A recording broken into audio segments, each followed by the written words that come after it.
This we skipped over a whole big chapter of my life, so there's still another story someday. You tell me that now? Yeah, of course I tell you that. Well, Because Matt'll kill me. He's been waiting forever for me to do it on the show. is it about death, destruction, or something inherently stupid you made? You did? Yes, all of the above. Oh shit. Nice material.exe, we got the upgrade.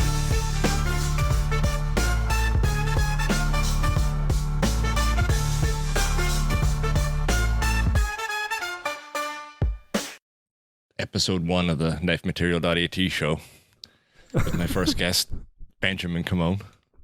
Welcome to Oh. the show. Yeah. Thanks for having me. Matt is cancelled. I think Matt was chasing his wife around the house with an air fryer or something. And Albert's got some other things going on, but maybe he'll Yeah. talk about it when he comes back. Yeah. Anything goes on the show, yeah. Do you do you have any plans for the show?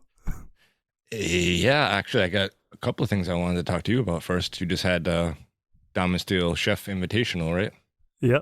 And I heard you had a guest helping you out in your booth. Well, first, maybe we should explain a little bit about what it is. Some people might not know. Yeah, so the Damastil Chef Invitational is an event, an online event that Damastil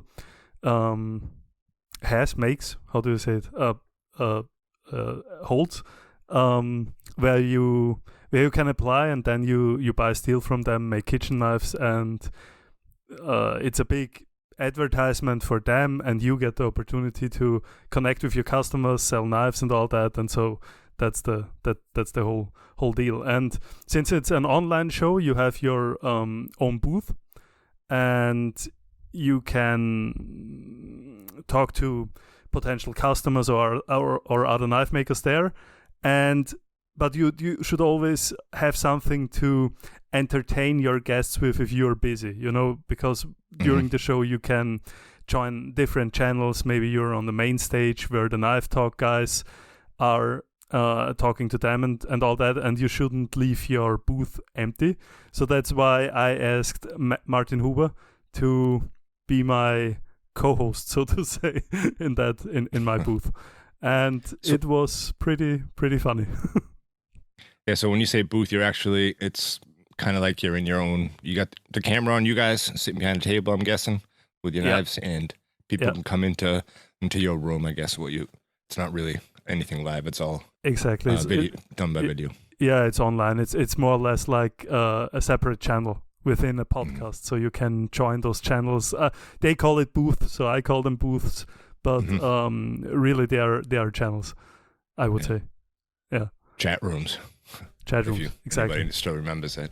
So how long are you in your booth for?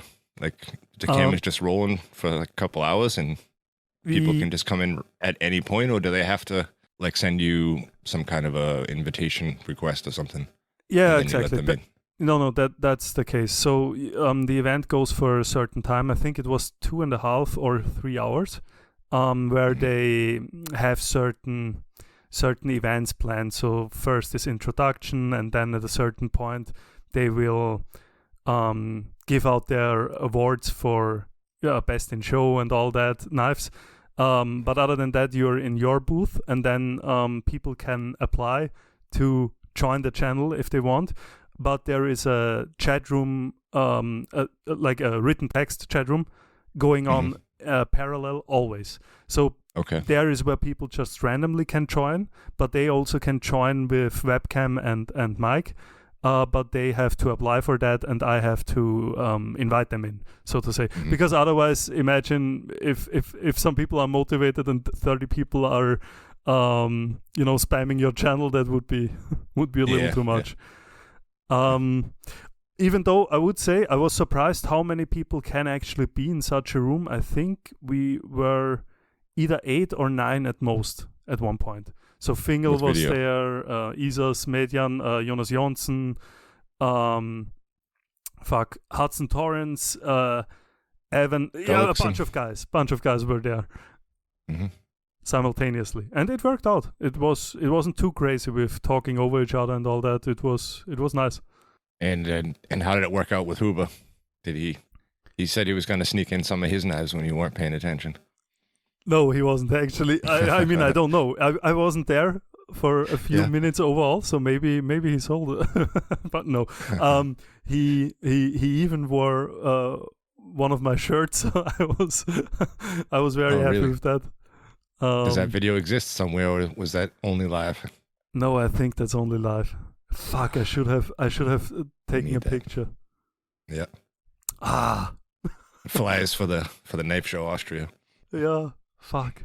No, missed that opportunity. But I mean, it was super confusing and stressful as well, and it ended with Martin and me being pretty fucked up. So okay, what were you drinking? I was drinking beer and whiskey, and Martin was drinking, I think, only beer and whiskey and Red Bull. Okay. But only, I mean, he was pretty deep in that bottle after that evening. He's usually not a drinker either, so. No, I mean, he's a big guy and he can take some amount, but he told me he puked also. Like I always do when I'm drunk. When I'm really drunk, I always puke, but he did too. I don't think that's but not in your booth. Not in your booth, he didn't, did he? That was the craziest thing. No, in my booth, I was relatively fine, but the time span was so short, and I was so motivated and cheered up, in party mode, because I sold out, and then I drank like a crazy person, not even noticing it, talking to all the amazing guys, And then when the podcast ended, I was coming down to my wife and was pretty fucked up, and it got worse from there. So that was where the alcohol really kicked in. Then, luckily not at the show, but wasn't much better afterwards either. I'm sure most of the other people were there. You guys were all having a good time. It sounded like good discussions, and you guys get to share knife tips and talk to your customers. And yeah. I mean, there were a few. I mean, in the chat, I only remember one customer actually joining the conversation like live with the webcam. I don't think another customer was there. Other than that, it was knife makers, either attending knife makers that were at the show with knives, or knife makers that just like visited us. How did sales do? Did you pick up any sales from the show, or is that hard to see? No, I had 5 knives for the show, and they so when Damasteel does that, they discount the material, but they state that you can only sell those knives at the show then, because otherwise, they don't want all their knife makers selling out and making the show, and then customers coming and they will be disappointed. So they are kind of saying that you have to reserve those knives for the show. And so I did. I teased my crowd. Through the newsletter, I told them when and where. I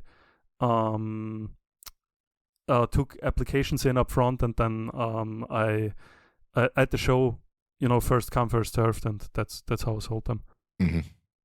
Yeah, you showed quite a few sneak peeks of the handle work that you did and the cleaver. Yeah. I mean, yeah. All that was crazy as well, because leading up to the show, I posted on Instagram like a crazy person, starting with teasers, only showing small bits and pieces of the knives, and then progressing up to, showing off the whole piece once at a time, and at the end a group shot. But that were quite a lot of posts where I did a lot of collaboration posts with Damasteel as well. I spammed them.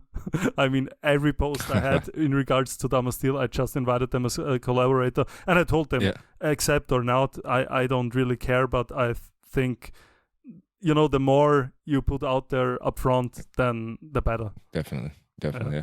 And did they share a lot with you? Yeah, totally. I mean, there were just a few where it would have been too much on a single day, because of course other knife makers were doing the same, and then they kind of had to select. And as I said, I wasn't mad. I mean, I spammed them with content. Yeah, you put up the picture of the cleaver. It's the complete picture, not just the handle section, and you got a few hashtags on the bottom, and one of them is DCI 2024. Did you ever take a look at where that hashtag takes you. No, fuck. No. Now I'm super curious. Apparently there's some like, do you know what like a cheerleading band is? Like in America, they would come out for the halftime show and play like music instruments and drummers and shit all out in the middle of the field, do like a quick show. Those are the boys accompanying the girls typically, right? Yeah. Yeah, So okay. if you click on your hashtag, there was some show this year for all the band camp members or something, and it's just like pictures of that everywhere, like all on sports, like football games, and doing their cheerleading and playing their music and shit when you go to DCI 2024. That was funny.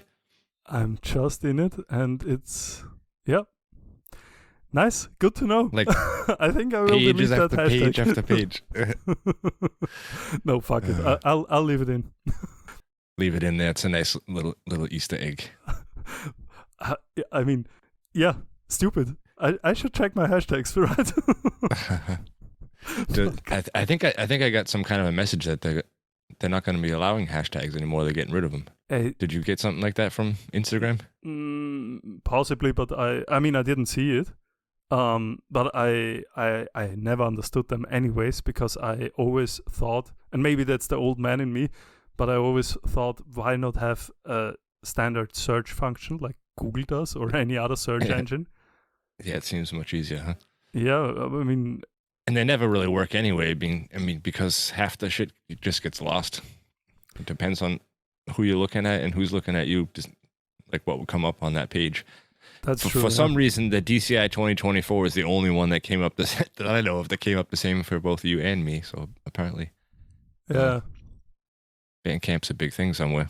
And even if you're arguing that you can follow hashtags as well. Do you know that? Yeah.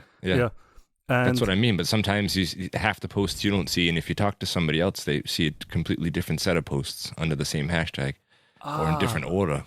Yeah, okay. Yeah, that's depending on how the algorithm prioritizes shit for you, right? As a person. Yeah, but that completely like ruins the whole point of the hashtag, was to like by following that hashtag to something that you're interested in, making your search like a little more diverse. You might come up with shit that you normally wouldn't see, I thought, but possibly, yeah, you're right. I mean, you're not wrong, but I think what the argument for it would be is the same argument for not having a chronological timeline in your feed.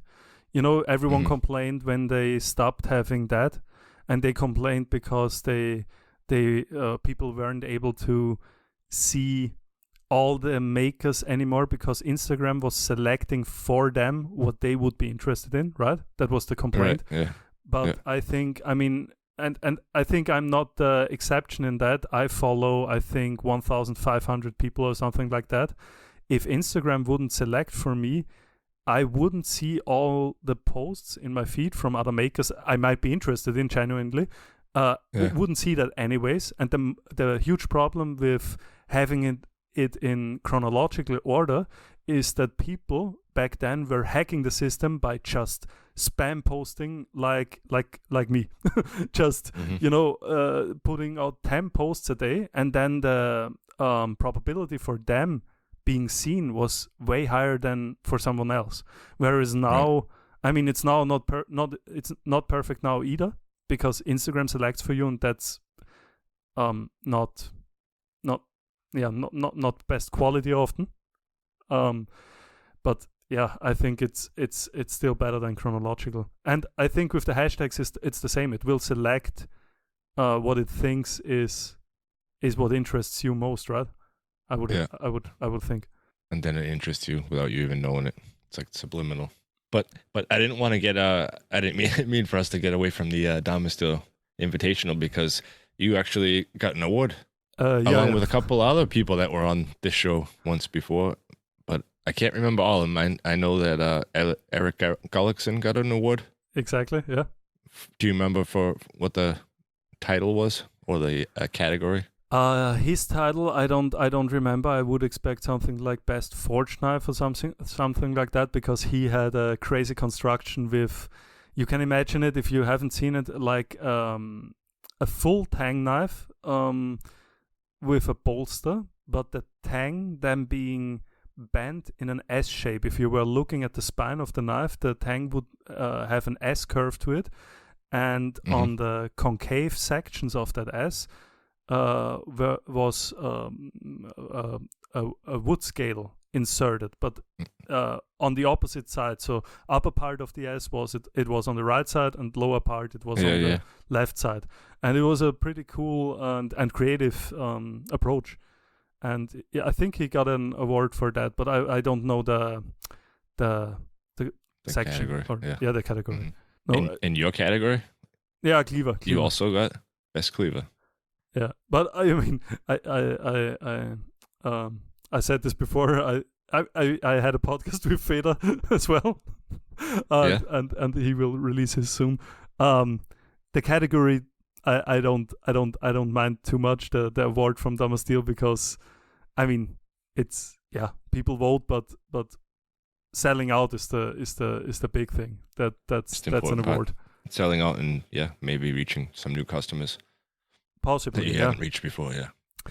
I don't know. Yeah, although I don't know about that, because I think most of the customers there were people that came there from my newsletter. You know, that those are the and I would say similar for Fingal. He sold out as well, with having, I think he had 40 knives plus minus, something like that. Yeah. Huge amount. That's quite a bit. Yeah, crazy. And those were all with this Damasteel that they selected, with the pattern that Damasteel provided for you guys? No, they don't provide any certain pattern. You just get a discount up front to the show. If you apply and you're accepted to the show, you get a discount code. You can then shop materials, but you can also just put a knife out of RWL 34 in. So it doesn't have to be a certain pattern. And Fingal works a lot with that Dama core stuff, where it has Damascus cladding on a core material. Yeah. So yeah. Okay. I thought they had a special pattern or some kind of a special run of Damasteel that was only available, at least right now, for the Invitational. No, that was a parallel thing. That was the Damasteel Build-Along. Damasteel Build-Along. Yeah. Okay. Yeah. And for that they had the Drakkar pattern, and that is a challenge they make every year. But don't ask me what it is in detail. I didn't look into it a lot. So you sold out, and Fingal sold out. Fingal sold out. Jonas Jonsson sold out. And Eric Gullikson, that ballsy son of a bitch, didn't even know until the end of the show. He was sitting in my booth and talking to us, and sitting in his booth and switching around, and he said he doesn't he doesn't care even. He wasn't even looking. Yeah, he wasn't even looking. He was looking afterwards, he said. So I don't know if he sold out, but I found it quite funny. I was more nervous about his online shop than he himself. I would say for you three guys, at least you guys were going to sell out whether or not you were in a booth for the Invitational. So it sounds like Damasteel makes out pretty well with that too, when they get some bigger name knife makers that everybody is aware of, or maybe wouldn't have a chance otherwise to be able to get one of your knives, or at least not as quickly. Yeah, I mean, I think it's a win-win, because they put on a big show. They have her social media manager is a Canadian woman named Carly, and she really is amazing in the sense that she spoon feeds us all the information and all the timelines and what we have to do and until when, and is really a very organized person. And so in that sense, it's a big event. It's for free. You can attend it. It's online, so the burden is pretty low. And you get a discount on the steel itself. So for the makers, that's a win. And for Damasteel, it certainly is a win as well. I mean, they will have a lot of people there that are not knife makers, so not their direct customers. But at the end of the day, if you have customers of knife makers there who will maybe then demand from their favorite knife maker Damasteel pattern, Damasteel, that's a win for them as well. So I think it's a good situation overall because it just raises awareness. So yeah, I can't complain. And so to get on the list, I'm just thinking the Salzburger guys, they both use Domestil all the time. You said you could apply and then they would pick who they accepted. Exactly. Is that how it works? Yeah, in January, you can apply, and I know already, and we have to harass Hubert, we have to be on his nerves, so he doesn't forget. He already said he will attend next year, and then I will be his booth bitch. All right. Yeah, and well, because I'm not doing that anytime soon again. So I will be his entertainer for the show, and he will attend. But if the Salzburger Messerschmitt guys, Schmiede guys come as well, that would be pretty funny, I'm sure. Yeah, they use RWL all the time, so they will just have to apply. I mean, it's just an application. I think probably I would guess Carly only or Domestil only makes it, invitation only, because otherwise maybe there would be some shitty knives from some hobbyist maker who just applies, and tries his luck, and I guess they want to prevent that because they have an interest showing their material in the best. Yeah. So I guess that's why it's an application, and you have to send them a picture. But I have no doubt that Martin or the Salzburger Messerschmiede guys will have no issue getting in there. Do you know how many there were altogether? How many knife makers or booths? I don't know from the top of my head, but I would think 15 to 20 companies, because there was, I'm saying it like that because there was Acre Forge. Do you know the guys? Yeah, and they are 8 alone or something like that, 7, 8. They are a bunch of makers, and they were in just this Acre Forge, but then within their booth they were represented with their individual knives, of course, but under the brand. So I guess 15 to 20 brands were represented. That sounds like a lot of work to get that all to run smoothly with video cameras and some crappy ass internet like I have. And yeah, totally. I mean, Jeff told me that he does it since 7 years with the Knife Talk guys, and he told me it was this year it was the smoothest event he ever attended. That event still with it being the 7th time, it's relatively new still, and I think they had either it was last year or 2 years ago where the platform just crashed due to traffic or whatever. And things like that just happen. Video didn't work, and then mics didn't work. Similar to podcasts, I mean, but as you said, with a lot more people. So, but yeah, they are learning, obviously, because this year I had no issues at all. It was perfect. There was a test event. Then again, there comes the organization from Colleen. She walked me through everything. She talked to me. If I have any questions, told me what to do. You know how it all works. You see it for the first time. So they give their best. Yeah, they didn't just throw you in.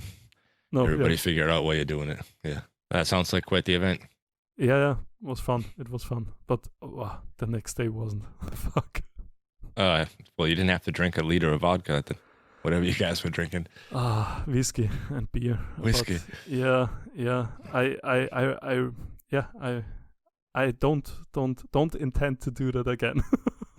You had used some. You just labeled it as curly wood. That you charred some curly wood, and got some crazy texture coming out of that.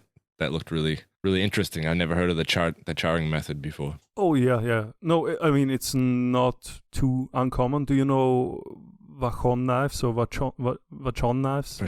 Vachon. Yeah, he does that. He uses a different method. It's very interesting as well because I've never seen it from someone else other than him. How he does it?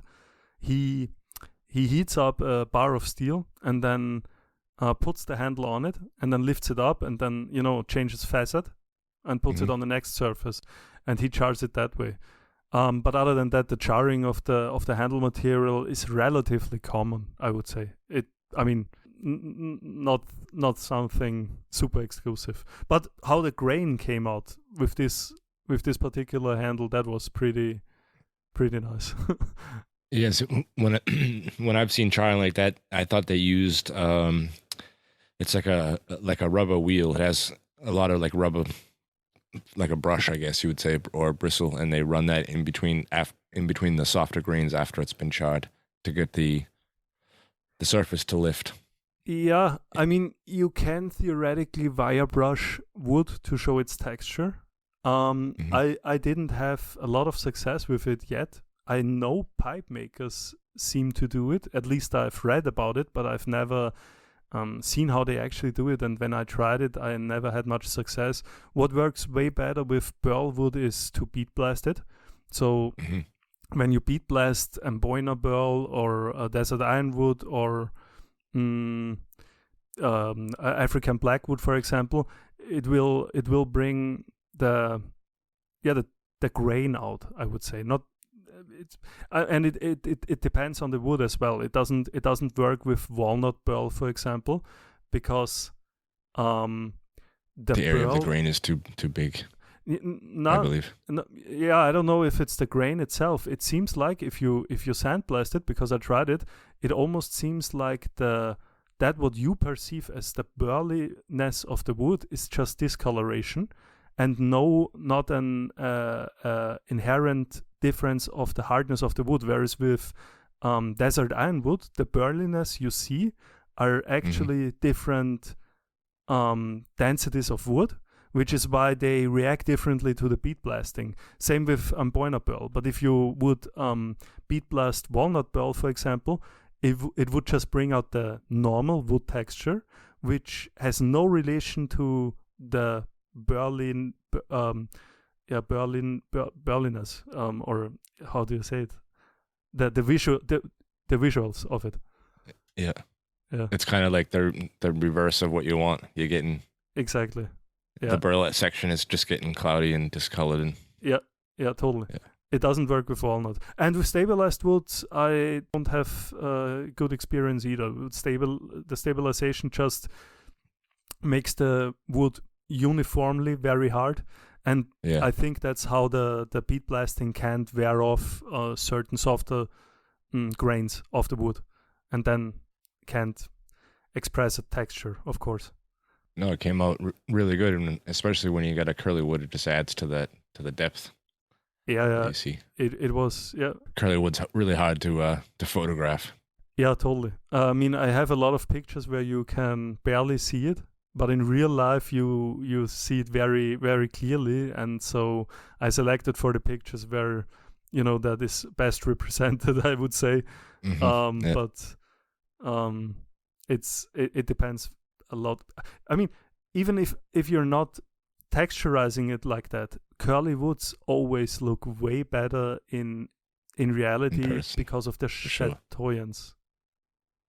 Yeah, and because of their movement in light, really. And the picture doesn't have any movement, so you can't really show that. Yeah, that's true. Yeah, the light just catches all the different surfaces like crazy and reflects them everywhere. So totally. When you take one picture, you just get it all from one direction. Yeah, and while you move it, you can really see how sections of the wood reflect the light super strong. That's the where the grain is laying in front of you, and sections where the grain is going towards your eye, it sucks in the light. So those are dark, and you can really see when you move it that changes. And yeah, it's so nice. Curly wood. I had one of the Damasteel knives was stabilized acacia, curly acacia from Martin. Actually, I bought it from Martin, and that wood was just nuts. It was totally crazy how that looked in the sunlight. And then in addition with the texture of the Damasteel and the contrast of the Damasteel, that was pretty cool. Do you use any, like after you sand it and shape everything, do you use any like oils or anything special, like a wax or? Not really special. I use hard wax oil, and I use the brand is Rustins. I used a bunch, but the special thing, in my experience using a bunch before that, is that it's very, very liquid, almost like water when used. So it can really go into or deep into the wood is my thinking about it. I mean, I'm not a scientist. I don't have any scientific data on that, but I imagine it would really flood the grains and go deep into the wood, and then it hardens relatively quickly. Whereas with waxes, I'm not so much of a fan because, but just theoretically thinking, it's more superficial. It wouldn't penetrate the wood as much, I think. And right. I don't know about curing time, but in my experience, the waxes I've used can get sticky again when used after some time, because I don't know if the wax melts due to your body temperature or whatever. Yeah, probably, yeah. And that Rustin's oil is what I like best so far. But over the years I've changed that a lot. And maybe I'll change again.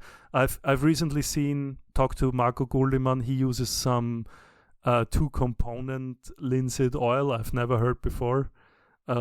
Some crazy high-tech shit as usual with Marco Gulliman. So yeah. Sounds like a lot of work. 2 components. I don't know if it's more work necessarily, but I think it's more wasteful, because usually when you use 2-component stuff, you can mix a certain amount, and if there is surplus, then that's just gone. But if you get good results, stick with what works, right? Yeah. I mean, so far I'm happy.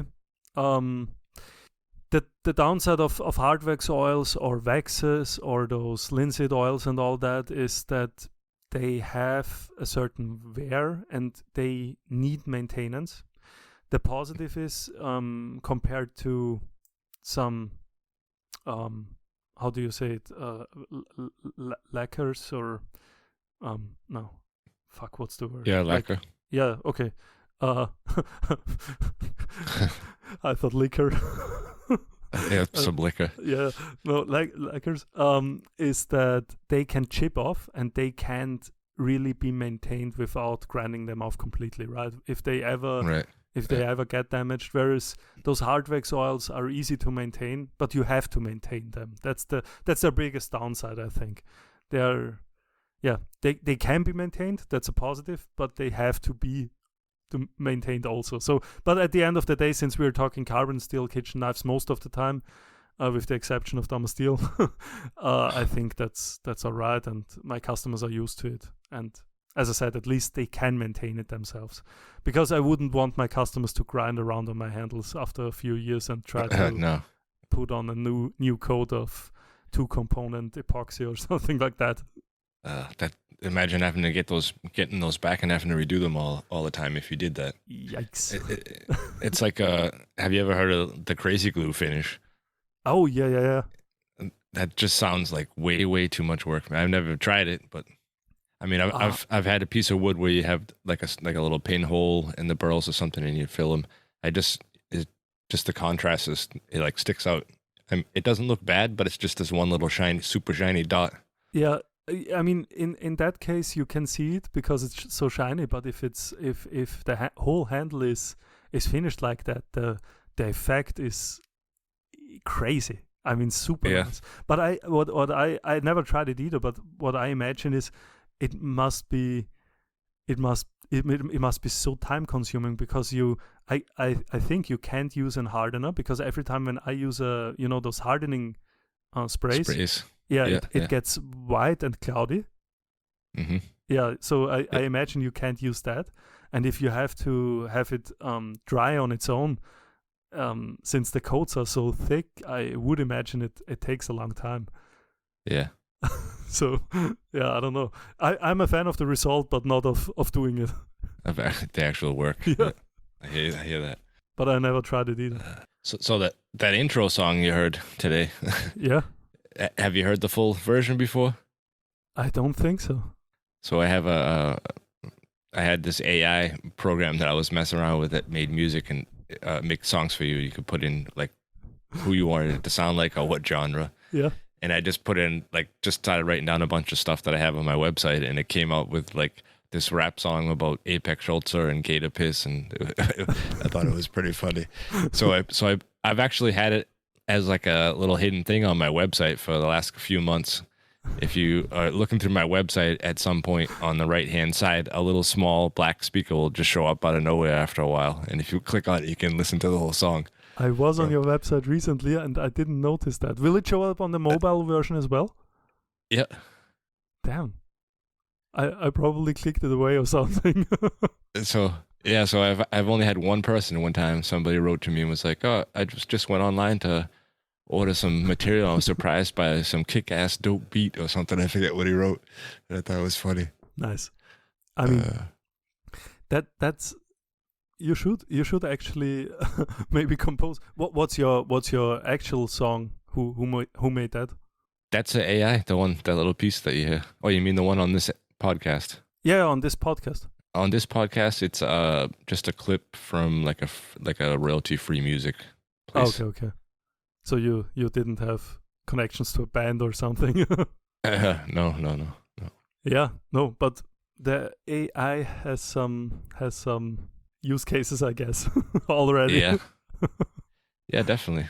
I mean, I use it a lot, like product descriptions, or I'll write something out and just have it check it or clean it up a little bit. Or I think it's definitely useful. There's a lot of ways you can help speed up the process of setting up products or going through your website and cleaning everything up. And I don't know.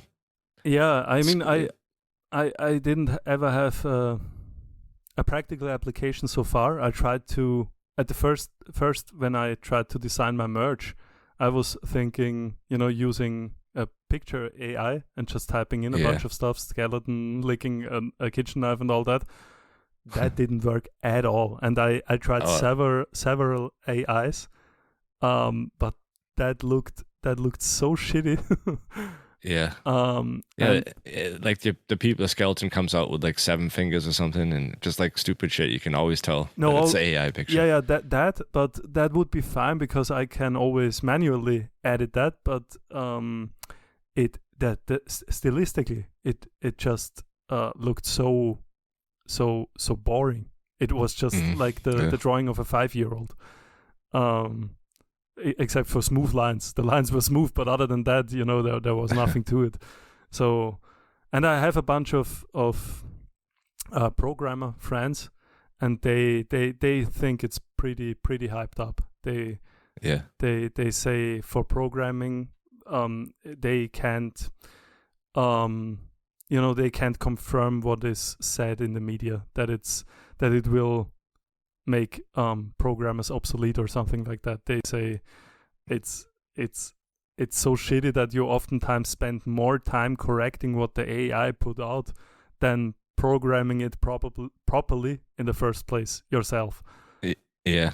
So yeah, I've tried to use it a few times with the website provider that I have, Shopify. There's a lot of stuff that you would have to know, how to write code in order to get the website looking like a really professional one. I mean, or else you're just using whatever their standard setup is. Yeah. So if you want to tweak stuff or add the little music thing that I added in there, you have to go into the coding itself. And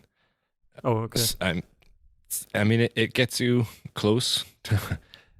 You still got to mess around with it a lot. It gets you pretty close to where you need to be. From my experience, I mean, I'm not a computer programmer. I'm sure the people you're talking to are using it for way more complicated things. Yeah, they do programs for big companies and programs that are more important than a website. I mean, they sell to big companies, so I would think it has to be done properly. Yeah.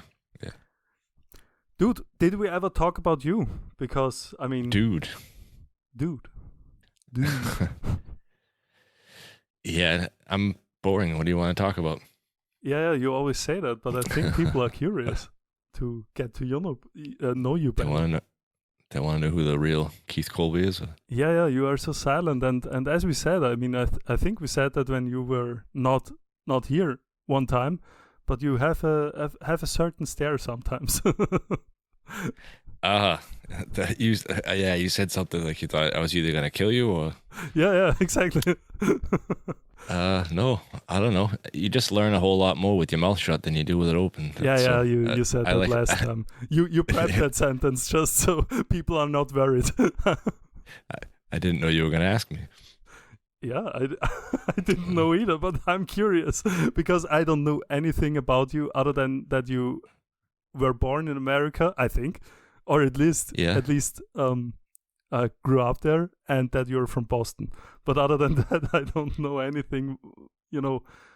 Why you came to Austria and all that. So I thought we'll get into that. Yeah, the last episode, my two co-hosts didn't know how long I was here for. I mean, like 13 years or something, I think. 17. Ben from Alpknife guest. And then Albert went with 17 because my daughter's 17. But I've been here in January will be 20 years. So damn. I grew up in a little town outside of Boston called Mansfield. Lived there like in that one house my whole entire life.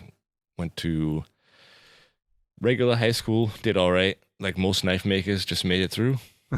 Yeah. I used to do a lot of motocross, and I was into CB radios or ham radios. You know what that is? No, not really. I think in German it's Funker. Oh, yeah. Okay. So listening to police talk and shit. Yeah, I used to like take the radios apart and tune them up and put in like different crystals and in them so you could hear the police station or the fire station. And isn't that an old man's game? How old are you? I'm 45 years old right now. Yeah. Yeah. Okay. That was a long time ago though when I was doing that. I mean, and it turned into it taught me a lot about electronics. And then when I moved into like middle school, I used to order like parts from China and then tune up the like PlayStation and stuff so you could copy discs and play games that you normally couldn't play in the country. Like you could get games from China that were way more bloody. So you have been an original hacker, so to say, or heck, I don't know. A tuner. I like to tune stuff. Yeah. I don't know. That's interesting. Yeah, my first business was selling candy before class in school. Used to buy candy like in bulk, like the big boxes of like gummy bears. You could buy huge ones and then take them to class. And in between classes, I sold candy out of my locker. That's the origin story of someone like Jeff Bezos or something, a true entrepreneur. I think Brian House had the same story. I'm sure. Yeah, that was funny. And then the teachers started catching on. Like there was just candy all over the place, and they while we were in class one day, they went through everybody's locker trying to see where all the candy was coming from. Yeah, and I had taken the top panel of my locker off because we had a locker on top of you and one below. So there was this little space in between the two lockers. Used to take the cover off and slide all my candy up above everybody else's locker. Damn. They never found it. Damn. you that's crazy. But I mean, it was candy. Like how much? It wasn't like I was gonna get in a shitload of trouble, but you were little and you like thought you was like a gangster or something. You were gonna get busted. If you got busted, shit was gonna go down when you got home. Yeah, that's what I was going to ask. How mad did they get for candy? I mean, it sounds pretty ridiculous. Yeah, it was pretty stupid. That they. I mean, almost brought out the search dogs or something like that, right? Yeah. No, that's yeah. But then you are doing something in, how do you say it, relation to electronics right now as well. But that's at your trajectory, so to say, those early experiments or yeah. I mean, I always took shit apart and tried to put it back together. At some point you figure it all out. I remember like getting I think it's on my website, getting a brand new mountain bike for Christmas, and the next day I had it all apart in pieces when my mom came out from work. Couldn't get, trying to get it to go back together, and she was freaking out. It's just what I did, took everything apart and put it back together, figure out how it worked. My son does the same thing. parents of other kids of his friends. One mother recently took me to the side and asked if it's normal that my son is taking everything in their home apart and then putting it back together, luckily without any damage. But I said, you just have to tell him straight up, let it be. And I'll tell him as well, but your younger you reminds me a lot of him because he does the same thing. Also, when he gets toys or something like that, it always gets disassembled. He barely knows any borders, and we have to specifically tell him what can't be taken apart and why, because it was expensive or whatever, because otherwise that shit is going to be inspected. No, it's funny. What do you have a lot of family in the US still? I have 2 older brothers, so I'm the youngest of 3 kids, and there's 5 years between the next brother and 10 between the oldest. Oh, okay. But parents still around? My parents are both still here.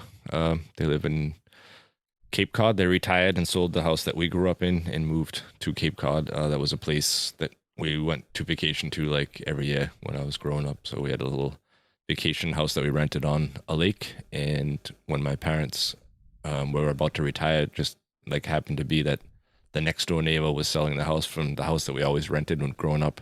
Okay. And so they bought that and moved in when they retired. Sorry for that stupid question, probably, but where is Cape Cod?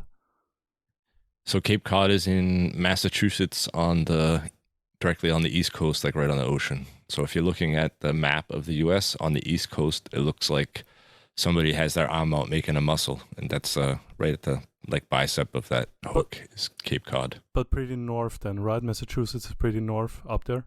Yeah. So it's cold so in that's the winter. It's where supposedly where Christopher Columbus first landed in America.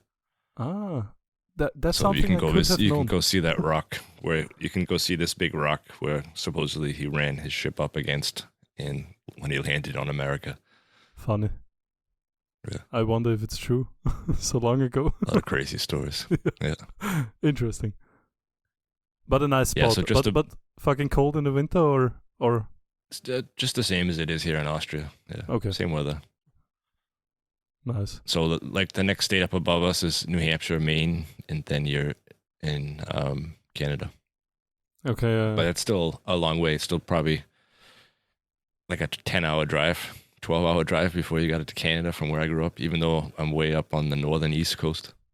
Yeah, the distances with the US are so crazy. Yeah. Now, what I always ask myself, because it's so interesting to me, every time I talk to Americans, do you know where your ancestors came from and what generation and all that? Every American's going to tell you they got some part Indian in them, but I was told that I had a small percentage of Indian from my father's side and from my mother's side. Don't really know a whole lot because my mom's dad left when she was younger, so she didn't really know his family side. And before me and my brothers, this is gonna sound really redneck and everything, but before me and my brothers, most people, that was part Vietnam War time and shit. So a lot of people never even finished high school. They weren't going to college and stuff. So not a whole lot of education in the family before the brothers here. All 3 of us have been through school. I went to a technical college and studied heating and air conditioning. Yeah. And my other 2 brothers did engineering. Oh, okay. One of them works for Chrysler, and the other one worked for a bunch of different companies, but mostly like quality control stuff for electrical components and things like that. Okay. So you don't know too much about your ancestry? No, not a whole lot. There was a letter that I remember my dad bringing over here when I first moved to Austria, from his like great grandmother, because he thought it was German and he wanted to see if somebody could translate it here when he got here. And it ended up being from Switzerland, so it was close to German, but. So probably you have some Indian and Swiss in you. Some Swiss Indians, yeah. Okay. No, interesting that you don't know. I mean, despite the education part, I think that's true with us in Austria, but a generation before. So my grandparents had the same thing essentially. They oftentimes, I know from my mother's side, the parents. Yeah. I'm not 100% certain, but I think they only finished preschool, and because they were around 8 to 13 when the war ended, so they were in the middle of it, and school wasn't really a thing in those times, and so education wasn't very how do you say, prominent there either. I mean, if you had a family business or a farm or something like that, you didn't get very much schooling. You stayed home. So like my grandfather was a carpenter, and he had his own business. I mean, it was like 2-3 guy business, but he did house remodeling and stuff like that. So as soon as my dad got old enough to swing a hammer, that's what he did. And then he got drafted to Vietnam. So also he was in the war as well. Yes. Yeah. Okay. He was there, not actually in action, but back off in the, I don't know what you would call them, repair area. He did small engine repairs, so a lot of the machines and generators and stuff that were at the front line that like got hit by something or were shot at or broke down, they all came back, so he got to see a lot of that kind of stuff. And pioneers, maybe, I don't know. It's in German. It's Pioniere. So I thought. Yeah, it was the Corps of Engineers or something like they called it. Okay. I believe, yeah. So about that was a time where he was forcibly drafted, right? If he didn't. Yeah, he got drafted, and that's the reason why my mother didn't finish school, because she followed him to Hawaii for the basic training and kind of just stuck around. Never really went on to finish her schooling. So, but that was before you kids, or did they already have one of your brothers? Yeah.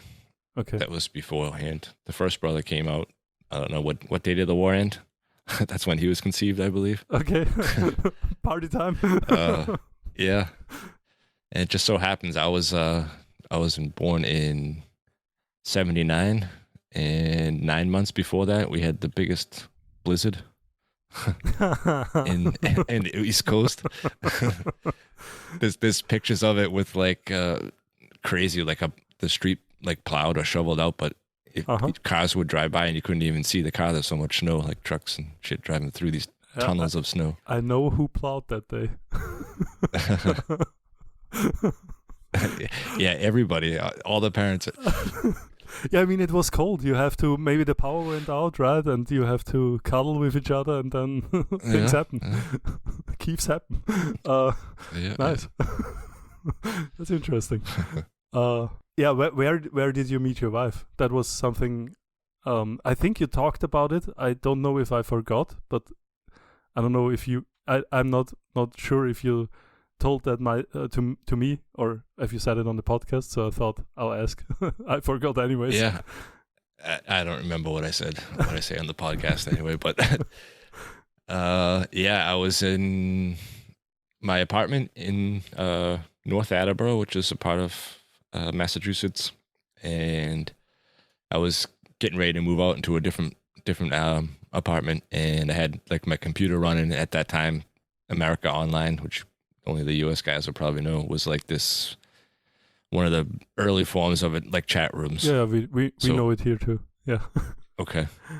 So I used to hang out in this Rhode Island chat room because a good friend of mine lived in Rhode Island. So there's like 20 people or something at a time that can be in the room, whatever it was. And so just chatting back and forth with everybody else can see what you're chatting about, because that's how it worked then. You didn't just message people. So he was talking to him, about coming to help me move out and stuff. And for some reason we got onto snowboards, and this girl was like, "Oh, I like to snowboard. I'm going this weekend. You should come with me." And I'm like, "Okay, yeah, some crazy person that trying to get me to follow her around somewhere." I'm like, "No, I can't. I gotta move out before Monday." This was like Friday night or something. And she just didn't stop, and I don't know. That's what happened. She's like, "Fine." She's like, "Be spontaneous." And I'm like, "All right, fine." then we're going. So I went snowboarding for the weekend in New Hampshire instead of moving out of my apartment. Here I am now in Austria. But what was she doing there? She worked for a big company near me called EVG. They make semiconductor equipment. Oh, okay. So she worked in the office doing like translating quotes and setting up like all the business flights and people going to other countries, anything that needed to be done in English. But she's Austrian. She's Austrian, yeah. Yeah, but and the company is Austrian or American? The country is Austrian, based out of Schering, which is the next closest like big town to me. Okay, and they just exported to America, and she was No, or well, they had like a sister company there in the U.S. okay. In Rhode Island, and she was working there. So the plan was to be there for I think 2 years or something. And she ended up staying for 5 years after she met me. Kept extended it a few times, and we knew we wanted to start a family, and just the social system here is way better than it was in the U.S. Yeah. So we followed her company. It was going to close down in that town where she was working at and move to the West Coast. So we decided to like try one more year. Yeah. Because the company was going to pay for her to move and everything. So they paid for both of us, came and cleaned out our apartment, moved all our stuff to the other side of the U.S. to Arizona, where it's like 40 degrees every day in the summer. It's crazy. And I was like heavy into air conditioning at that time, doing repairs and stuff. And so I figured, yeah, why not? It's the best place you could be. Yeah, totally. But it's fucking horrible working on air conditioners when it's 40 degrees out. Most of the air conditioners in the U.S. are in the basement, and they have one in the basement and one in the attic to do the top floor. So if it's 40 degrees outside, it's like, not exaggerating, like 50 in the attic. Okay. You work on something for like 10 minutes, and then you got to go down, or you'll freaking pass out. It's so hot, you don't even see your own sweat. Yeah. Like, you're dry, but you've sweat everything out, and you just like dehydrate. It's crazy. No, I believe you, especially in the attic. And I'm guessing, I don't know if it ever gets really cold in Arizona, but maybe the insulation isn't good in the first place. So when the sun burns on the roof, that must be crazy. Yeah. No, it's hot. I remember we moved there like in the middle of winter. It was like almost Christmas time, and we had this apartment complex, like everything there was so cheap. Like, so we had this really nice apartment complex that was all gated and had this huge swimming pool that everybody could use and outside barbecue and shit. So we're like, oh, this is awesome, dude, for like half the price of what it would cost where I lived before that. Yeah. And we went swimming like in December, and everybody looked at us like we were fucking crazy because it was like 28 degrees outside and not 40, so you can't go swimming. You know what I mean? 28. That's where Yeah, I'm it was long still- in the pool in Austria. Yeah. Funny. That's nice. Wait, which city in Arizona? I mean, Arizona is quite huge. Chandler, Yeah, but or you probably don't. no, not next. It's big next city. to it's next to Tempe. Okay. And then afterwards, I was like a little bit interested in knives. I did a lot of reading and stuff about it. But after I moved over here, then I realized that there's a shitload of like really good knife makers in Arizona. I wished I had got to see some of them. Yeah, but have Shops they and some of them more where they work. have they been active back then? Because Don Wen, I don't know, that Yeah. he wasn't around back then, right? I mean, this is 20 years ago, so Yeah. Okay. Yeah, he wasn't born. yeah. Yeah. No, but there, I do you? I mean, are there still some of those older guys around? Because they must have been in the business by now for a long time. I only know of Don. That's why I'm saying. Yeah. No, there was a lot of there was a big store up there called Arizona Customs, and they did like a lot of if you had a really high end knife from somebody that you want to try and resell, you would send it to them, and they would like appraise it, clean it up all if they had to, or fix anything, put it online for you, like an auction would kind of do. Oh, okay. So they were like one of the big stores that's where you went. I mean, people across the U.S. would send their knives to them if they were trying to get rid of Yeah. like a high dollar item. So yeah, a lot of the older knife makers around. I mean, at that time, I really liked Tony Bosey because I had a few knives from him. My father knew him through his machining work, and he did some like machining work on steel for him. So he got a couple of knives from him as a gift, and that's kind of really how I started into knife making. Just like I saw the knives that he had gave to me, that was still just the way that he got them. He had never used them to cut anything because he just didn't use them. He'd put them away in the closet, and he had them in there for, I don't know, 30 years before I got one. So they were collector's items back then, even. Yeah. I mean, that's so I found it and Googled Tony Bosey, figured out where it was, found this place called Blade Forums, and hooked up with Tony Bosey and talked to him about it, sent him some pictures, and he told me a little bit about the knife, and he remembered making it and gifting it to my father and stuff, and he offered to take them, and I mean, one of them was a pocket folding knife that was stored in his closet and had a little bit of surface rust on it and stuff. Yeah. And he offered to clean it up, so I sent it to him, and he cleaned it all up and sent it back to me. And I think that was not that long ago. I think he passed away 2 years ago, something like that. Oh, okay. Maybe 2-3 years ago. Oh yeah, 2020 it says, because Yeah. I'm on his page on Arizona Custom Knives right now, and I was just going to ask how much. What do you think? Your knives or the ones of your father cost back then, because right now they are going for a pretty good price, but maybe that's because he's passed away. I think, well, one of them was a drop point hunter, and made like it wasn't regular deantler. What's the other one called? Stag. Stag, yeah. So it has popcorn stag, and he had valued that one at the time. He said when he made it, it was probably $600, and he's like, it's probably worth about $1,700 right now. Yeah, that was when he was still alive. So I'm sure right now it's probably tripled if there's still collectors around that are following. Yeah, I mean, I'm his work. I'm on the website, and they are going. I mean, there is one for $1.4 thousand or $1,400, but they go up to $5,000, almost $6,000. Yeah. Yeah, crazy. I mean, for everyone's listening, that those are the classical like folding knives with the nail. Yeah, with the nail. How do you say that? Nail notch and the horn scales, but very clean and very, very beautiful. Yeah, he did this old pattern knives that have always been around. He just did them his way. I mean, you can tell it's his knife if you follow him when you see it. I think with those guys, it's almost better perceived when you hold the knives, because those guys, I know knives like that, and they live from their details, from their fine finish and all that, because there are a bunch of makers who work in the loveless style as well, and on first glance, my wife couldn't tell the difference, but in the details you see how those kind of makers obsess about those finishes and small details, maybe shapes slightly different. Yeah, but it's interesting. Nice. Especially with the pocket knives, there's so many. I don't even know all the names. The sway backs, and there's all kinds of weird pocket knife shapes that most people probably really don't even know. Yeah. The Sal Bailey, the Texas toothpick. There's just like crazy. There's so many of them. Yeah. Some of them just look ridiculous, and like you said, until you got to hold it and use it. I mean, I don't know many of those things, so yeah, I get it.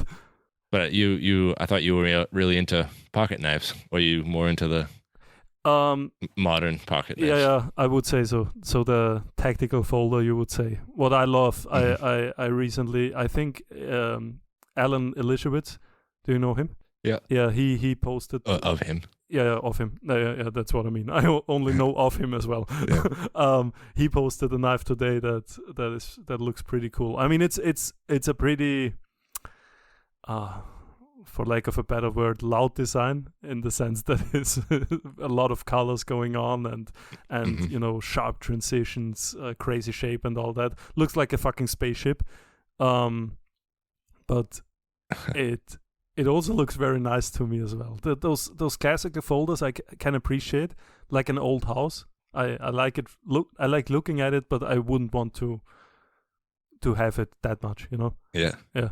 But yeah, No, I like the mono ones too. I got lots of, or I used to do a lot of folder collecting or buying them in the U.S. and have them for a little bit and then get rid of them over here because some of them were harder to get. Yeah, totally. No, they are how do you say it? Quite sought after, depending on what it is. But so Tempe is a small town in Phoenix or next to Phoenix. How do you? Near Phoenix, yeah, just outside. I'm so confused sometimes. Explain that to me now that I have you on. There are cities within Los Angeles, for example, or within Phoenix, that looks like it would be the same city, but then it's a different city. But I mean, there is no clear transition like there would be between Vienna and St. Pölten, for example. No gap. No. Yeah. It's just I don't know. That's just out of the district how it grew. I guess at some point it got closer to the borders, got closer to each other. And I mean, it's not like you're crossing from Austria into Germany. You're just driving down the street and you're in the next town, just like you would here. They just happen to be bigger. So those cities just grew together, so to say.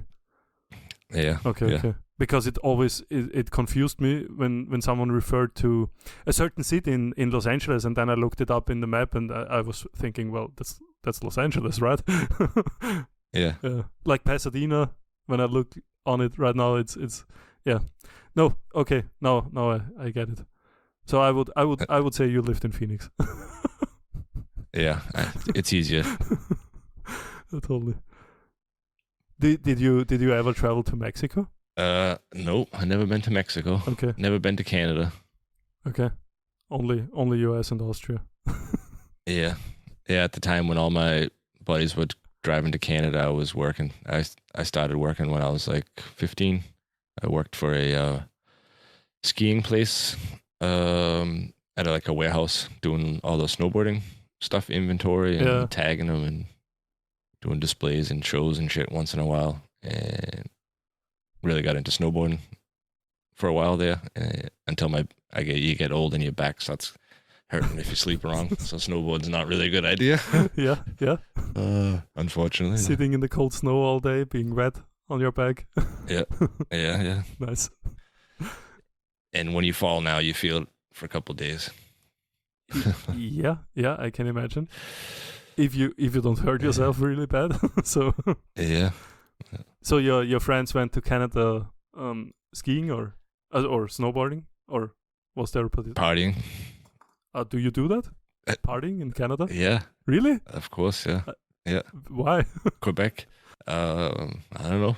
If you're too young to drink, you go to Quebec or you go to New Hampshire. We would drive.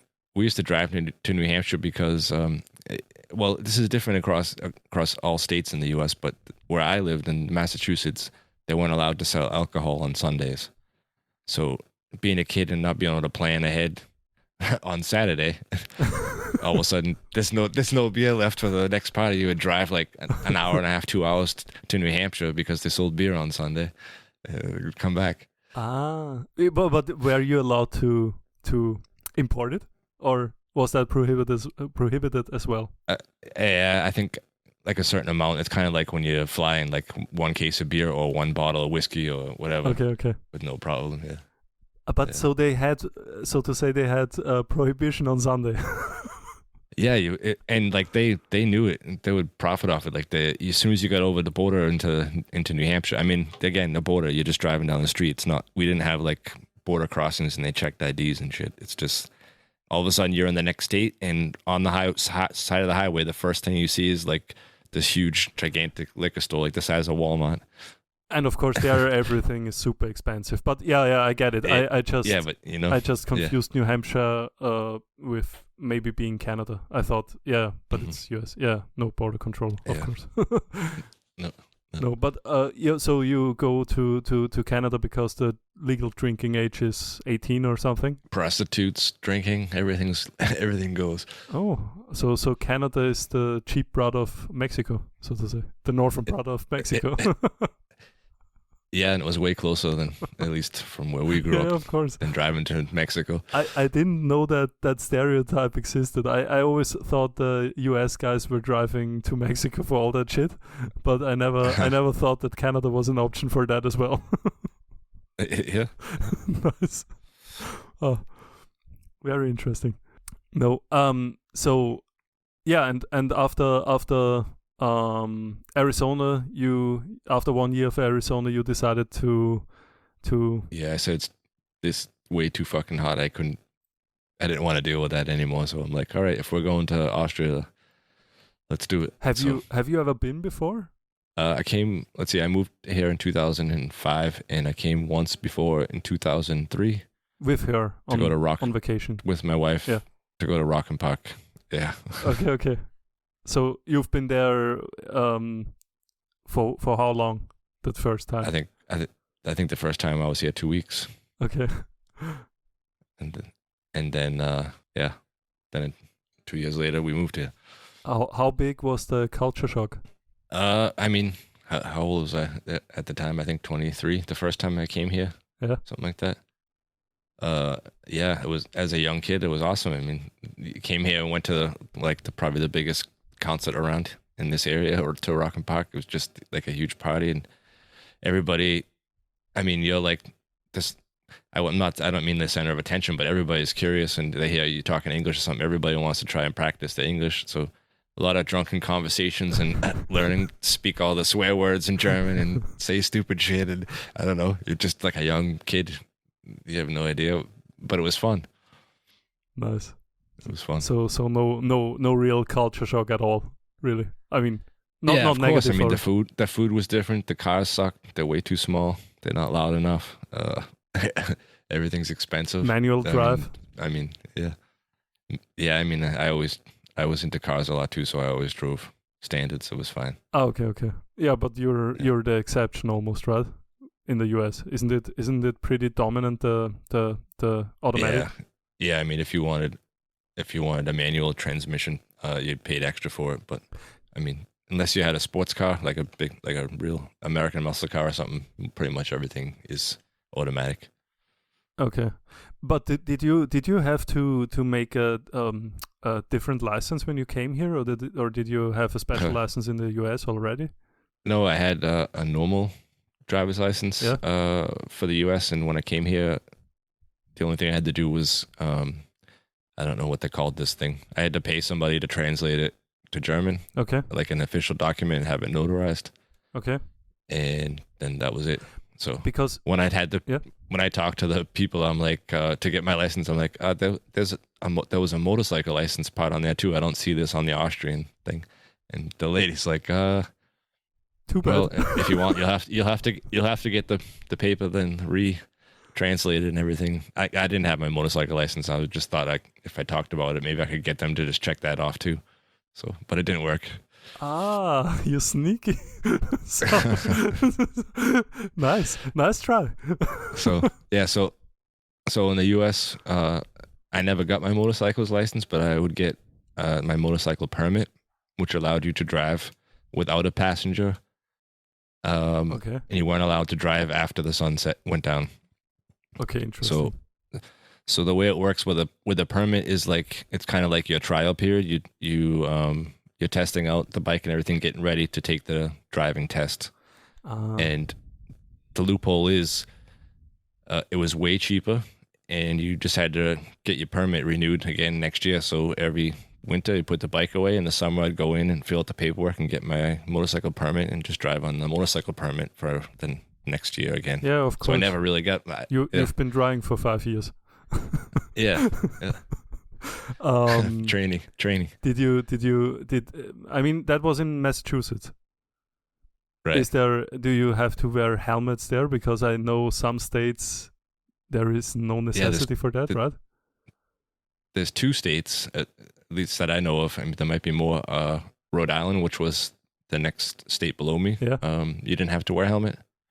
And in Arizona, you didn't have to wear a helmet. So I don't know why Rhode Island didn't make you wear it, because it's pretty much the same weather as it would be here or in Massachusetts. Yeah. But in Arizona, they said that it's too hot and it could be dangerous to be. Like if you sit in traffic or whatever and you have to wear a helmet, that you could pass out while you're just sitting on the bike. So that was their reasoning behind it. I'm not a a motorcycle driver. So is there anything to it? Yeah. If you're sitting in the middle of a highway in Arizona in traffic on your bike and you had your helmet on, there's no wind and no air moving or anything. Yeah, I imagine it would get pretty hot. Yeah, but if you're in your leather suit and sitting there, sun burning directly on your head, that's not that much better, right? I mean, nobody wears leather suits in the U.S. Ah, okay, nice. Good that we talked about that. So that's one of the cultural differences for sure. So I see that everybody who does some kind of a sport in Austria thinks that they're like the Gold Cup medalists and they need all the gear and the complete outfit. They think that they're Louis Armstrong, that you're just riding a bike. Like you don't need to wear skin tight spandex with a teardrop helmet. And I don't know, it's just a little bit they overdo it a little bit here. Thanks for saying that, because I'm one of those guys who drives in shorts and a shirt normal, like I would walk in the summer around, no helmet, and go mountain bike with that. And I'm always looking at all those other people, because that got worse over the years. And when I was younger, it was like 50-50 helmet or not. But right now, you have to look hard to find someone without a helmet on a bicycle. We're not talking motorcycles right now, and just I'm a bicycle. Yeah, and I'm still driving around without a helmet, and it's almost to the point where I'm ashamed of it.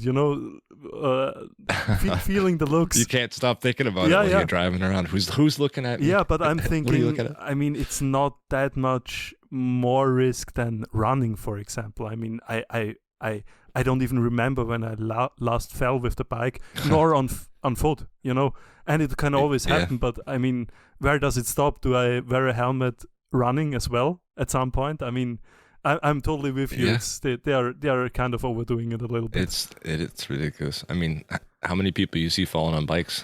Exactly. Other than kids, I mean, my kids will wear them. But they are little. I mean, the smaller one started driving on the bike with 3 or 4, something like that. Yeah. It was 1 or 2 years ago. And, without a helmet, that gets pretty heavy pretty quickly. That's understandable, yeah. I mean, but I don't remember ever having to wear one when I was that young. I wore a helmet when I was on the skateboard ramp. I think that's the only time I've ever worn a helmet for something. Yeah, that's true. I, as a kid, didn't wear a helmet either. Yeah. No. Yeah. There's something. We turned out fine. There's something to it, but I think you can overdo it as well. Although I would say, I mean, we came to it from the leather suits of the motorcycles. I feel like at those speeds, do you think they're overdoing it? No, I definitely see the point in that. I know a few people that have had motorcycle accidents in the U.S. and you don't need to be going very fast. I'm sure just crashing at 30, it doesn't feel good, especially if the bike lays on top of your leg or something like that. At least you got some kind of protection. Yeah, and what I know from my motorcycle friends, they are not so much worried about themselves and them falling, but other cars and things like that. I mean, the times I was almost crashing just because someone else just had the idea of driving into me. So if I wasn't in a car, I mean, or if I was on a motorcycle and that crash did actually happen, that's just, there is just no how do you say, no safety zone, right? Right. Yeah. The measures are way more drastic, or that the things that can happen. Yeah, and one of the things around here, having so many rivers and stuff in Austria around here, a lot of the roads, they don't use salt on them, they use stone instead, so that it doesn't get into the water. Yeah. And that's like the most horrible time for people driving a moped or a motorcycle around here is when they haven't cleaned the roads yet from the winter, or all of them. So you get a lot of the smaller side roads and shit. Yeah. if you're not paying attention, you come up to a stop like that on a motorcycle. That stone everywhere will just make you skid out. So Super. it's Nice. fucking crazy. So you could be driving and the roads are nice and clean, and then you get to one road where they haven't cleaned it yet, or Yeah, bad luck. Whoops. it gets dangerous. Yeah. And then not only did you fall, but you got stones jammed into you too if you're not wearing those leather suits. That's kind of romantic. Yeah. Oh fuck. Yeah. No. Motorcycles are something that are interesting to me in theory, but I always thought if I do that, for one, it costs a lot of money, but then I thought the chance of killing yourself is just so high. Always. Yeah. I mean, I'm pretty old with that mindset, because I'm already thinking maybe skiing wouldn't be a good idea anymore. Yeah. I mean, at some age, you start thinking about that shit, and then you just can't help it. When I was younger, driving motorcycles, yeah, it was fun, but you drive like an idiot. Yeah. And I know that if I had one right now, you just have so much power so quickly. Yeah. You really can't help it. You just That it's better just to stay away from that shit. it's funny how you're able to take way more risks when you're younger. I know. I mean, Yeah. from skiing, driving a bicycle, whatever. The way we were taking those skis down the hill, that was Oh, yeah. something I wouldn't do right now for a lot of money. And back then it was just fun, not thinking about it. But I mean, Yeah. nuts. Yeah, old man talking. Old man problems, yeah. So then, where we helmets. So after a year, Austria. Then you had the vacation, 2003, 2005. You came to Austria, and since then you are living here essentially. You're an Austrian citizen or not? No, I still have my American citizenship. Austria won't allow you to have a dual citizenship. But I've taken all the tests and everything, and so I could just apply for it and get it. You just got to pay some money. So right now I just have, they call it an Aufenthaltskarten. Yeah. Well, Aufenthaltstitel, Yeah. which just means that I'm allowed to stay here as long as I'm working. So basically my work said they were looking for an air conditioning technician, and they couldn't find one in Austria for that position, so they choose me. And that's why I get to stay. Would there be any problems if you were to lose your job or get self-employed or something like that? No, I mean that's how I was able to get that process started to get that card. And now that I have it, I just have to pay. In the beginning, I think it was every year for the first 5 years or something, and now it's every 4 years, I think. Okay. Something like that. And what's the biggest downsides? I mean, are there any that you feel, other than voting probably, that you can't? Or is that true? No, I can't vote in Austria. So far, I think the only downside is that I wasn't allowed to get my gun permit. I had my father had a collection of guns, some that he had taken home from the wartime, and the same thing with my grandfather. Yeah. So pretty much collector's items, and that's how I went and approached them trying to get my gun permit. And the actual rule is that you need to be an Austrian citizenship. So we worked on that for a while, and I talked to a few people at the gun shops and got some names for the Innenministerium and wrote to them about my situation, that at that time I had been here already, I think 12 years or 15 years, something like that.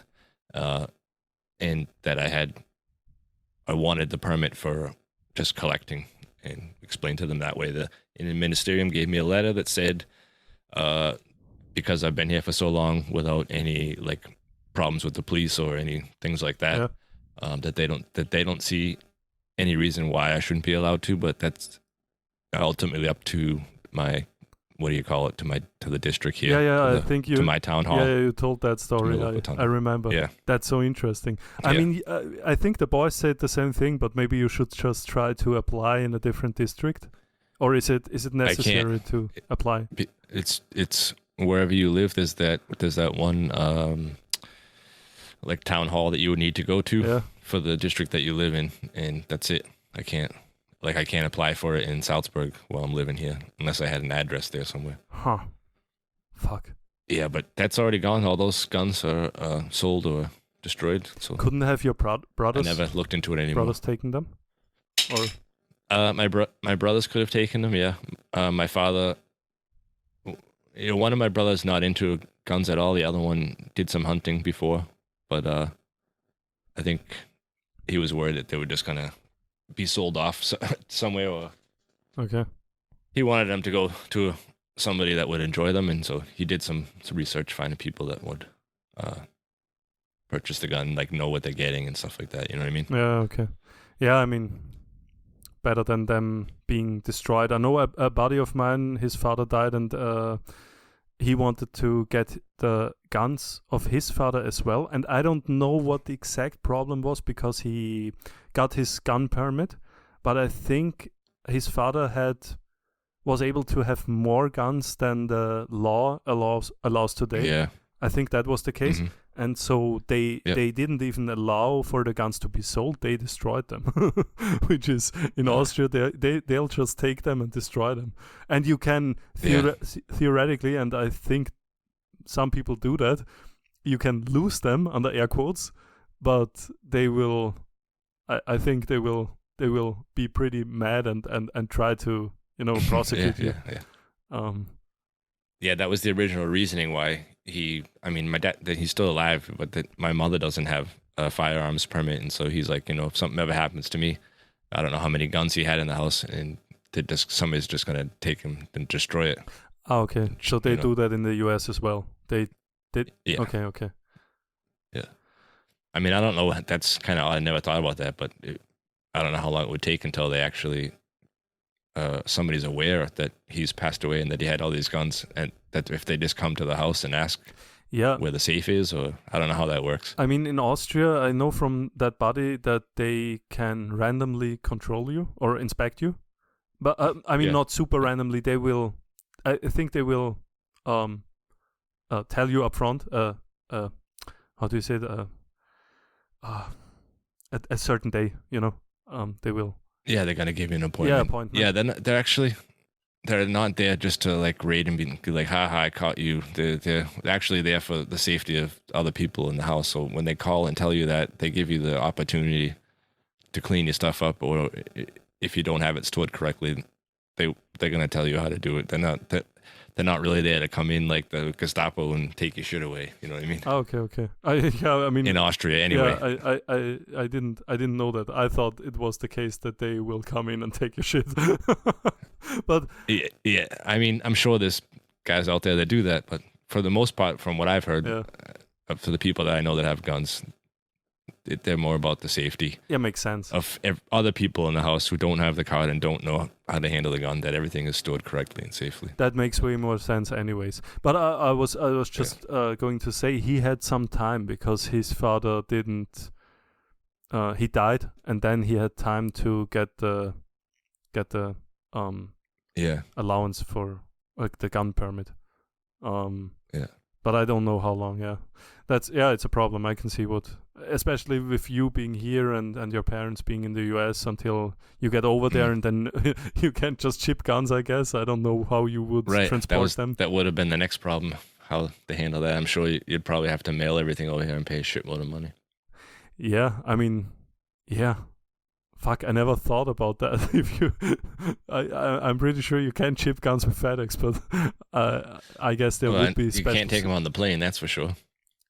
Yeah, there would be special services. I'm sure, like special, not something like FedEx that's specialized in that kind of transportation. Yeah, because I'm assuming that's not a rare case. That family like you, or guys like you would want to get their guns from their family. So, do you have any risk of losing that permit, staying here and all that, or not? Losing it, no. Kind of a funny story that happened. It might have already said it on one of the podcasts before, but when I went to the U.S., I went this year in July, and in September we had planned a trip, me and my wife, to Scotland. Yeah. So it just happened we go to the US first, and I'm waiting to get on through customs, and the guy at customs is like, do you have the other card with you? I'm like, what other card? And he's like, well, the new one. This is the old one. It's already expired. And I'm like, oh shit. So I forgot. Like it's every 4 years or something. I forgot to renew it in time. Okay. So he makes a phone call and then he gets back to me and he's like, well, because you're going to the U.S. as a U.S. citizenship, you have the right to re-enter America at any time. Yeah. But when you come back here, you're here as a visitor until you get the card renewed, which means 3 months would be the maximum that I would be allowed to stay as a tourist or a visitor. But so just had to go to the town hall and pay for the next card. I wasn't fined or anything, and wait the week or 2 weeks, whatever it took to get the new card. Okay, so that's not the biggest problem either. I mean, it would be a big problem if they just sent you home and made you go to the Austrian embassy in the US or something like that. Yeah, it would have been a problem if we had the trip to Scotland before America, because I would be at the airport in Scotland, and I mean, he had to go to Scotland. They wouldn't let me leave. They would be like, you need to go back to the US. Oh. So I don't know how that would have happened. I probably would have had to go to the U.S. embassy or something. Yeah. And to talk to somebody over there, and I'd probably get like some temporary paperwork or work on getting the card through them. I have no idea what would have happened, but luckily I was going to the U.S. So. Huh. Yeah. Interesting. Okay. Don't do that again. But you don't get any reminders when those things expire. Like. Yeah, I mean, I was just thinking that while you were talking a second ago, they're gonna continue to let me pay my taxes and work for them though, still, right? Nobody tells you, hey, yeah, don't pay us. Yeah, exactly. that thing there expired, but please let your money come in. Yeah, I'm gonna need that tax records from last year, please. Yeah. No, but I'm thinking. I've got a license for a truck, driver's license, and back when I made it, they told me that you have to get a doctor's examination, every 4 years for eyesight and general health. Yeah, that's just a requirement of that license. And when I made it at the army. They said that you have to think on your own about that and apply on your own in time, because once it's expired, you have to start over that whole license. And I don't know if that's true at all, because it never made sense to me, because that the license is the same, and if I go to the doctor's appointment and I am healthy to have that license, I wouldn't understand why I would need to make the license again, but it doesn't matter. What ended up not being true is that you have to do that on your own. So I get a letter from the whatever it is, a ministry of whatever, and they remind me that about how long it is until it runs out. It's about to expire, yeah. Because, remembering something every 4 years, that's pretty tough. Even, I mean, right now with the calendars being connected and being more or less stored in the cloud and not on your phone anymore. Yeah. It works right now, but a few years back, 10 years back or something like that, you had your calendar on your phone, but if you in 4 years changed your phone, all your dates were gone, right? You had to manually copy them. And if you forgot that or something like that, that's that. So that would have been bad. Yeah. Because the fucking license is expensive, and I just don't want to lose it. I mean, I got it for free from the army, but I'm thinking maybe someday I can use it for something. So yeah, who knows? Maybe one day you'll need to drive one of those big trucks to pick up a new hammer or something. Exactly. I'll be the driver for Albert and Andy. Yeah. I'll get a truck just for them. They're buying so many hammers that will be a business on its own. Yeah, interesting. Did you get everything out of me you wanted to know? No, I mean, almost. I would just say, so you started your family over here, and then you lived happy ever after, or how do you say that in those stories? Yeah, I mean, I'm not dead. I'm still alive. Yeah. Yeah. No. Yeah, I lived here. I think we were here for 2 years. I had the first kid, my oldest daughter. She's 17 now, and the youngest daughter is 15. And I have been working for a geothermal heat pump company pretty much since I've been here. I was here for 2 weeks when I got my first job. So it just happens to be that my mother-in-law worked for a big supply company that did heating and air conditioning and water and all that kind of supplies for all the people in the area. And it's not far from here at all. So she worked in the office. She printed out a list of all the companies in the area, and I went down the list, and the second or third one that I contacted hired me. So okay. So, but back then you did only speak English, I guess. Yeah. I had no German training. I mean, I started classes when I first got here, but I mean that was like 2 weeks into it. I probably had 2-3 classes maybe. But you were driving on, out to customers as well, or did you have some intern job? No. When I first started, we were always at least 2 people together. Oh, okay. We were doing installations, and yeah, I took, like I said, I took all the classes, but it's all proper German, and nobody speaks that around me. So all the speaking and stuff that I learned was pretty much through work. I mean, if you want it, and you're around it all day long, you can pick it up pretty quick. Your German is great. I mean, first time I heard you talk German, I don't know, was it last year at Hangla? Because you always write me in English, and we talk in English. Yeah, you looked at me funny, and you're like, I didn't know that you knew how to speak German. Yeah, I didn't. No, I not only was I surprised that you speak German at all, but how good you speak German. I mean, it's a little accent, but you speak way better German than I do English. So I'm thinking that was surprising to me. But I mean, it makes sense being 20 years here, but still I was surprised for some weird reason. No, but I guess they selected then some co-workers that spoke proper English, right? Because I would guess if it's an older guy that doesn't speak English. No, they were pretty much the older guys. I mean, they were probably my age at that time. So little bit of English, broken English. Okay, so not. No, it wasn't so easy in the beginning. But like I said, you kind of pick it up and learn it quick. Ask a lot of questions. A lot of my friends or friends that I met through my wife and stuff like that were at that time were all like in our 20s and stuff. So they were pretty good at English. And at some point, I had to stop and like only started answering in German because everybody wanted to talk English when they were around me, like brush up on their English and ask me questions about English. And if you keep doing that, you never get out of it. You never. No, that's true. Yeah, that's difficult. So how good is your writing then? Oh, my writing's horrible. I don't know. Yeah, German sucks. Mine is too. I can't do grammar, even being Austrian. Yeah, most of it is. Ah, perfect. Yeah, nice. So, last question. I promise. I would expect you to have a lot more free time already with your kids being that old, and more time with with your wife than when they were smaller. So do you see your kids at all, and do you enjoy the free time? Because I'm in quite a different stage. Planning for your future, or are you just wondering how your future is going to be? Yeah, exactly. I'm totally selfishly asking. So give me a bright horizon, please. They're both different. I mean, right now at this point, I do see my kids. Like we make a point. I do family.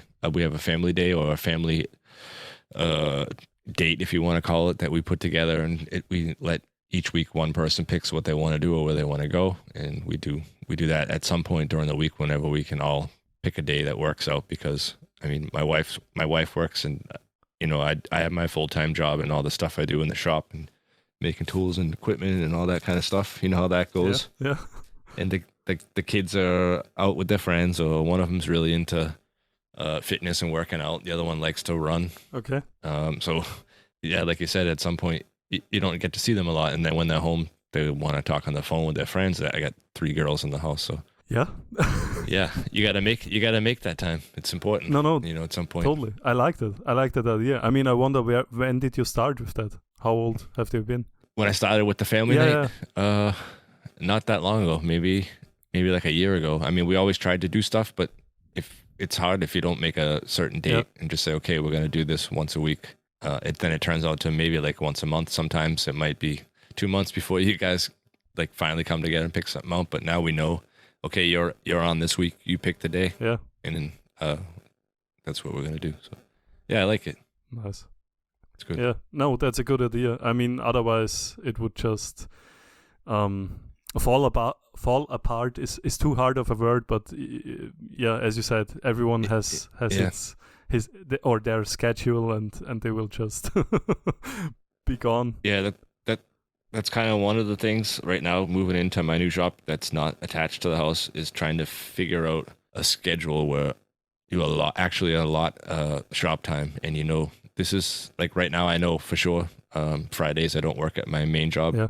And my wife and everybody's at school. Friday's my day. I'm there from like 4 o'clock in the morning until, I don't know, 8 or 10 or 9, whenever I come back home. Like that's my fixed day right now. But the weekdays are not so structured, because if I have orders, I need to go to the shop someday. I might not have an order, or it's one order. And if I know it's in Austria, it's going to be there the next day anyway. So I'll wait until another order comes in and then go to the shop. Yeah. But that could be before work or on the way home from work, or if the wife says she's going shopping, I'm like, all right, she's shopping, to the workshop, you know what I mean? So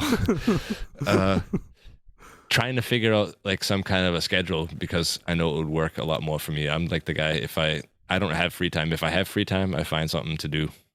Like I'm trying to update the website, or look for new materials that people might be interested, or interesting, looking for guests to be on our show. Or that's very honorable.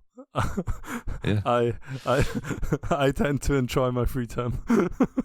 I can't just sit there and do nothing. My brain won't let me. That's you know why that's kind of funny, because I mean, to everyone ever seeing you or knowing you, you seem to be a very calm guy. So you don't seem very ADHD or anything at all. So that's. Oh, you should see me. You should see me when it's time. When I get in like cleaning mode, if like at some point the shop gets fucked, like, and you can't even deal with it anymore, and you start cleaning, then I'm like, I put something away. I need to put it in the house or something. Walk by through the house. Got to take the trash out. Oh, look, the dishwasher's full. Or this, like, and then I got 15 things going on at once, and you walk around in circles. And I can get hectic. I know now why your wife kept you. I mean, it's. I would keep you as well. Yeah, but it's not like the dishes need to be done. It's like I just put a glass in the dishwasher, and who the hell loads the dishwasher like that? So I'm taking all the dishes out, putting them back in the way they're supposed to be in there. Like, dude, yeah, it could be pretty hectic. Obsessive. Sometimes, yeah. Nice. I like it. Yeah. That's why I don't think I could ever have an employee like you said, because I don't know that somebody else would do it the way. I wouldn't be happy with it. But I'm not like the guy that's like gonna pick on you and tell you did it wrong. That's not how you do it. It would drive me crazy.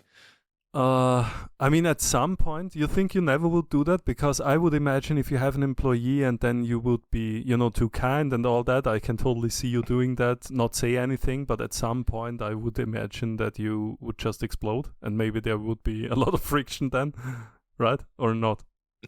Yeah. No, I think I wouldn't want an employee, but I like what Albert and Andy have. Like, if I found somebody else that I thought like had the same work ethic and ideas and stuff as me, I would rather join as a partnership with somebody else to do something like that than to have an employee. Keith, you won't believe it. You want to be my partner? No. I know a guy. What? I know a guy. Yeah. He's Dutch. He's searching for a business right now. Oh yeah. But I'm not into air fryers. So. I mean, I like them, but I don't like them that much. Yeah, but I mean, maybe it's a valuable addition to G10 for knife makers or something. G10. No. I thought Matt and you I'm sure the situation would have a lot of friction. Yeah, I could see that. Yeah, but he's too far away from me. No, it's and I already got and I already got all his stuff already. So To be honest again, and not funny, I think. I mean, the coworker situation. If you would really find a guy like you, maybe that could work. But I think you have to have certain characteristics there as well for that to work out. And I think that has to be true for both guys, because if it's almost like a relationship, really.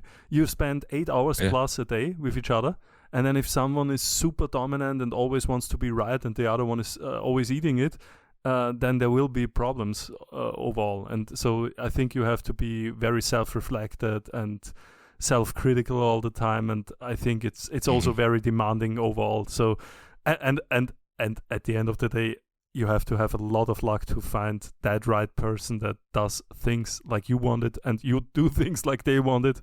So yeah, I'm with you not having employees. I'm of the same opinion. That's not a necessity, I think.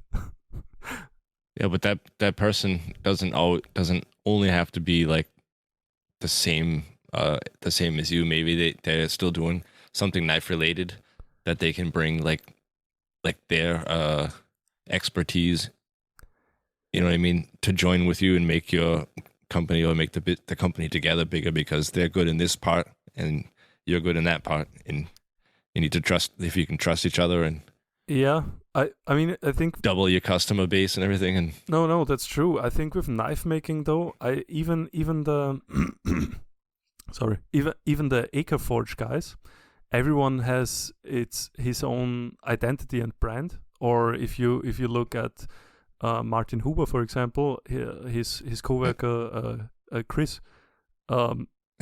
he I don't know that he has his own brand, but he makes, for example, the full tang knives, because Martin says he is way better at that than himself. But I think there is a certain identity to the knives. I mean, I couldn't tell them apart, but I would think that Martin, for example, can tell his knives apart from Chris's. So yeah, for sure. What I'm getting at is, I don't know if you can make that happen with a handmade product that is usually made by one person, whereas with you in a retailer space or shop space, no shop space, not like online shop, I think that would generally not contradict, or wouldn't be a contradiction there. So with knife makers, I mean, I will never get an employee. I'm so happy alone. So yeah, but I mean, a good employee for you would be somebody who takes like the machine work away from you, like to make all the caps and all that kind of stuff. Yeah, but I can outsource that. Or do you enjoy that? No, I don't. But if I were to to really have that be made, I would never employ someone for that, but outsource it. I would have a company make that, for example. So I just source it with a CNC machinist, and I thought about it, but it just wouldn't pay off. So I came to that conclusion that wouldn't pay off. The only thing I can imagine is getting someone for office work, like my sister or my wife or something like that. Because that's something I genuinely don't want to do and don't have any talent for. I'm the worst with that. And I mean, my wife helps me out with the invoices already, but that's just not a lot of work. But answering emails and all that, that would be something I could imagine on that part. But the crafts part, I don't think I would ever get an employee. Yeah, some office help would be awesome. I think that's everybody's least favorite part of it. Yeah, least favorite, and it's such a time suck if you're too stupid to do it. Yeah, I don't think it's that difficult. It's just pain in the ass.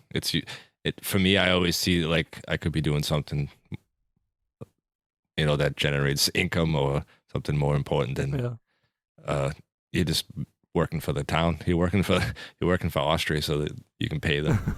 Yeah, true. No. Yeah, it's a drag. But yeah, I mean, I've got you. I've got all the infos. I was a little disappointed. I thought maybe you were a sleeper agent for the NSA or CIA or something like that. No. Are you sure? I mean, I wouldn't be able to tell you if I was, but no, I'm not. Huh. I mean, maybe we'll have to get you drunk to tell us. That won't be too difficult. Perfect. We'll see in May. Yeah, that's gonna be a great show. Yeah. Looking forward to that a lot. I'm already contemplating just bringing like 2 knives or something like that, selling out quickly, and then harassing all the other makers, talking to them. You could have somebody at your booth sell your knives for you. I talked to my wife if she wants to come, but the thing is, I would imagine she would get bored pretty quickly. Yeah. She's not as into the knives. Oh, not as much. I think she couldn't tell me what a cleaver is or sujiki. So yeah. No, and I'm not mad about it. I mean, if she starts talking about hair or something like that, I'm not into it either. Or her job. I mean, that's just office work. I try to, but it's tough. Yeah. So I understand that side of it. No, but yeah, fuck it. We will see. So we got an hour and 54 minutes. What do you think? Did you learn the life story of Keith? I mean, you kind of switched this from the knife material show to the band show again, but that's good. It was some good info. Band show, you were the main attraction today, so I just thought I'll ask you the shit I was always curious about anyways, so taking over. So I had one little idea, maybe you can tell me if you think it would work, that I sent you that piece of crosscut. It was supposed to be Damascus G10, but it was like the end of the sheet. Yeah. So it's crosscut. It kind of looks like straight lines. And I was thinking about that charred curly maple. I don't know if it wasn't curly maple. Oh yeah, it was. You just wrote curly wood. It was maple. If something like that G10 piece that I sent was made with like the colored part being cloth or paper, or almost like a micarta in the middle of it. Go ahead. Do you think bead blasting that would work to get the texture also? I mean, something will happen because the beads, they just wear off the materials in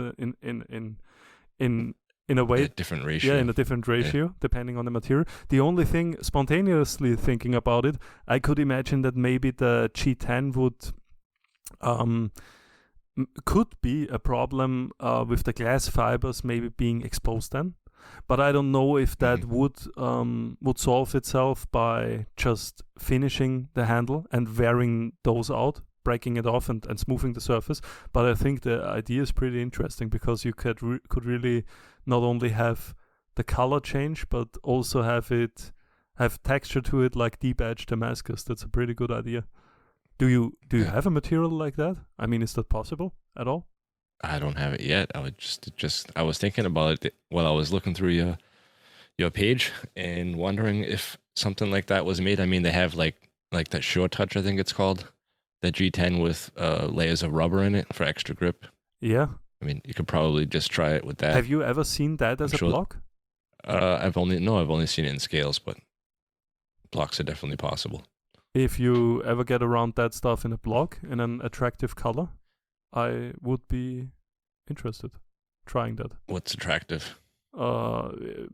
If in doubt, black always works. But other than that, I wouldn't choose the brightest colors.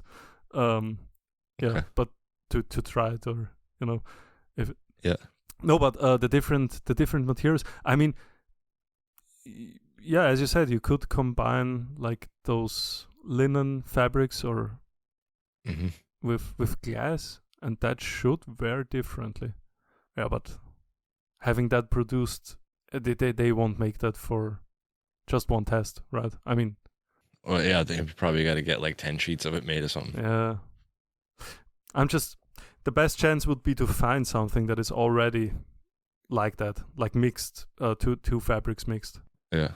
Yeah. I mean, I could just try it on the pieces you sent me, because maybe by chance those wear differently for some reason also, because they're just a different fabric. But I don't think so. I think they're pretty. Yeah, I don't think so. Yeah, they're pretty monotone.